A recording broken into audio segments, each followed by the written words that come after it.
தருமபுரி அருகே அரசு புறம்போக்கு நிலத்தில் 3 தலைமுறைகளாக வசித்து வரும் குடும்பத்தினருக்கு வீட்டுமனை பட்டா வழங்கக் கோரி ஆட்சியர் அலுவலகத்தில் மனு. தருமபுரி மாவட்டம் காரிமங்கலம் அடுத்த சின்னமாட்லாம்பட்டி கிராமத்தில் அரசு புறம்போக்கு நிலத்தில் கடந்த 3 தலைமுறைகளாக 30க்கும் மேற்பட்ட குடும்பத்தினர் வசித்து வருகின்றனர்.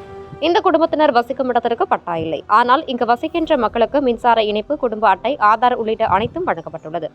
இந்த இடத்தை நீர் வழிப்பாதை என கூறி மக்களை வெளியேற்றும் பணியில் வருவாய்த்துறையினர் ஈடுபட்டுள்ளனர். கடந்த சில ஆண்டுகளுக்கு முன்பு அரசு பதிவேடுகளில் புறம்போக்கு நிலம் என இருந்த நிலையில் தற்பொழுது நீர்வழிப்பாதை என மாற்றப்பட்டுள்ளதாகவும் கிராம மக்கள் புகார் தெரிவிக்கின்றனர். எந்த ஒரு வசதியும் இல்லாத நிலையில் தங்களை இந்த இடத்தில் இருந்து அப்புறப்படுத்தும் முயற்சியில் வருவாய்த்துறையினர் ஈடுபட்டு வருகின்றனர். எனவே இடையூறு செய்யாமல் வசிக்கின்ற இடத்திலேயே வீட்டுமனை பட்டா வழங்க வேண்டும் என வலியுறுத்தி தருமபுரி மாவட்ட ஆட்சியர் அலுவலகத்தில் கிராம மக்கள் மனு கொடுத்தனர்.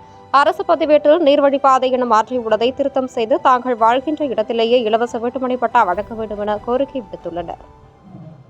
நாங்கள் சின்னமாட்லாம்பட்டியிலேருந்து வரோம். நாங்கள் 3 தலைமுறையாக அந்த இடத்துல இருந்துகிட்ருக்கோங்க சார். எங்களுக்கு பட்டா வழங்க கோரி நாங்கள் இங்கே வந்திருக்கோம். எங்களுக்கு கரண்ட்டு கனெக்ஷனு, தண்ணி எல்லாமே கொடுத்துருக்காங்க சார். இப்போ எங்களை எழுப்புறாங்க. நாங்கள் போகிறதுக்கு வழி இல்லை. அதனால் எங்களுக்கு பட்டா வேண்டி நாங்கள் இங்கே வந்திருக்கோங்க சார். அது எங்களுக்கு கொடுத்தே ஆகணும்.